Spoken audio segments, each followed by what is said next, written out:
আজি एते बड़ दिन रे जगह पाखे थाई भी आम जीवुनु एमती कौन हो पारे। अक्षय तृतीया चंदन यात्रा हार्दिक अभिनंदन आपण समस्त को मो तरफ। तो आम माँ आज बाहरी पड़े रथ अनुकूल देखापी आई अलसुना देह भल ना से कल मो पुओ को लेकिन घरे रोचे तुम माँ झील पलाओ। तो सांग होगी माँ झील पदयात्रा बाहरी पड़िलु कि बटे आसिक देखे तो बहुत ठिया भाविली कौन ठिया देखला बेलू बो आंकु डरिकी ठिया।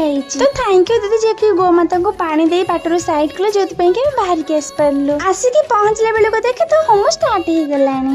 आज पर्यंत जिते थर भी मुझे आसला बेलू होम सरी जाइए पूजा भी सरी जाइए मुझे भी होम देखेनी। जा हो जगार दयार मत आज होम भी देखा मिलगला। परिवेश एते भी गहली है आमती भी मत यार विधि बेस किसी जाना नहीं बस मत देखा बहुत खुशी लगे से चली आसे। एठार परिवेश मत एत भल लगुए जे खाली बारंबार जीवा आसा ही करूए। तो मो बोर इच्छा है एठा तो टिके देखी चल टे नरेंद्र कोण आड़ बुली आसवा। मु कहले हो ताल चल बुलिक आसवा सत कथा जगार गाड़ी भी मिलगला जोटी आम सांगे सांगे जाकि नरेंद्र कोण रे पहुंची गलु। एमिति तो इवनिंग हेगलानी आ पवन एते सुंदर होची चलिकी जिबार भी मजा लागुची। तो नरेंद्र कोण रे पहुंचला पर सेठारे परिवेश देखो केते सुंदर देखा जाउची। सेठारे परिवेश देखिबाकू जेतिकी सुंदर लागुची बसी पड़ले सेतिकी आनंद लागुची। बो जायकि मुंडिया मारिक आसला भितरे देखला एठी गोटे बहुत सुंदर शंख फुकुछंती। देन मो पळेथिली मुंडिया मारिया पे एमिति रे मो मन रे बहुत किछि थाए कहया पे बट आज मो अल्प किछि कहि देखि पळे आसिली। मु एठी एकला ठिया आइछि बोली बो सेपुट निजे पानी रे छेंची कि मो पे पानी लेके आछि मते छेंचीबा पई। ए परिवेश एते शांत लागुतले जे बोकले जे हम कि समय बसिबा देन जिबा। चाप खेलिला बेल को राती हे जिबो सेते हम कहली बहुत चल जिबा हेरी घर को बट बोर छ आसीबा को इच्छा नै ताको भिडी भिडी नेकी पुनी मासी ऑटो रे बसिली।